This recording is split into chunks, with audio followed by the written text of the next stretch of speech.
videos are designed for my clients, and they are designed for normal dog owners, people that don't understand dog behavior, and then don't really know about dog science and science and behavior. And anyways, I could talk all day about that. I'm not going to ramble on. We're going to get straight into the video. So, biggest problem I see with people is within the hierarchy spectrum of a dog or a pack of dogs, the people, the owners, are not positioning themselves high enough on the rungs of the ladder of the hierarchy spectrum. And that's a lot of fancy talk for basically your dog is viewing you as another dog. Your dog's not having respect for you, and your dog is not treating you like an alpha or like a pack leader. And you've seen a lot of trainers talk about this, everyone from Cesar Millan to your backyard trainer or somebody that works for another company. This is basic knowledge, but a lot of people don't realize just how incredibly important it is to hold your dog to certain standards and not allow certain behaviors.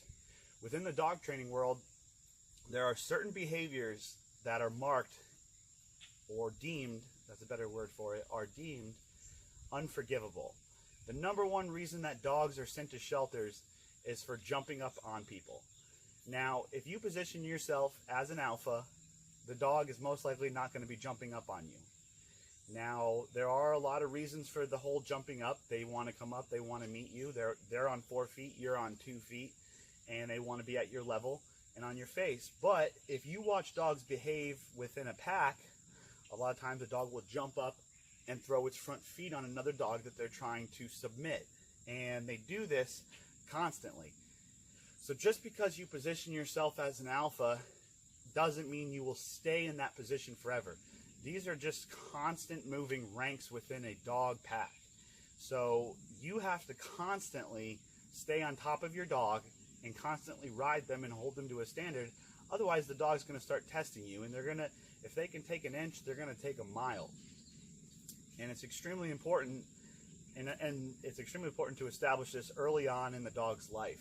So how do you do this? That's the question, and that's what the free knowledge I'm going to give you today. It's very simple. It just involves training. So if you can go outside and you can do a couple training sessions with your dog, this is just basic stuff. You do some end of leash stays, and every time the dog breaks from that position, you bring them back to the stay and you tell them to stay. You're holding your dogs to a standard, and your dog's learning that every time it does what it wants, it keeps getting put back into the same spot. Over time, the dog will view you and respect you more. If you do, with the supervision of a hired trainer, you do some e-collar training and you do some positive pressure on, pressure off training. Whenever a dog jumps and huffs up on you, you give pressure, and until the dog releases with the e-collar, you release the pressure. The dog starts to learn to respect you, respect your boundaries. The other thing is within certain dogs' mentalities, whether you end up with an alpha dog, a beta dog, or whatever you want to call it in between, you have a more dominant personality. You may need to set some rules, early on. You may love having that dog in your bed, but if that dog starts becoming possessive of your bed, guess what? You're no longer ever allowed on that bed. It's just the way it is, because if he gets on that bed and he starts becoming aggressive, so aggressive that he starts growling at your spouse every time your spouse tries to get on the bed, well, that's no longer cool. You're going to sleep on the floor from now on, and we're going to totally get rid of that whole situation and scenario so that it doesn't spiral out of control and become a bigger problem. There's many other different things I've seen. I've had customers that had a Great Dane that whenever the older woman would go get food, this dog would bully her, come up and bite her arm and apply pressure until she would drop the food and pretty much scream. And the dog learned that it could just bully her, bite on her arm, get her to drop food. She would try to come into the bedroom and he would growl at her, and then guess what? She's sleeping on the couch. It's destroying the marriage. None of this should ever happen. If something like this starts to happen, then you need to change the whole environment and the procedures and things that you're allowing the dog to do, and you need to position yourself as an alpha. If you have any questions about how to position yourself as an alpha, you can contact me anytime.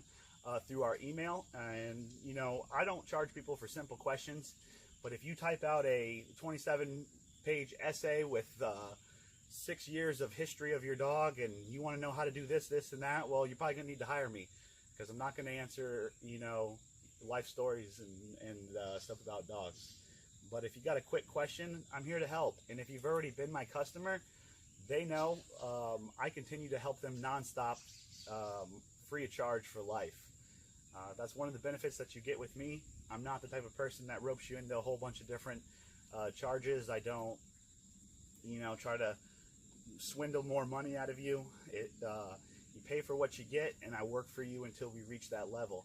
And a lot of my customers love that fact about me. So if you got any questions, comments, or concerns, you can leave a comment down below, and I will get back to you. Thanks, guys.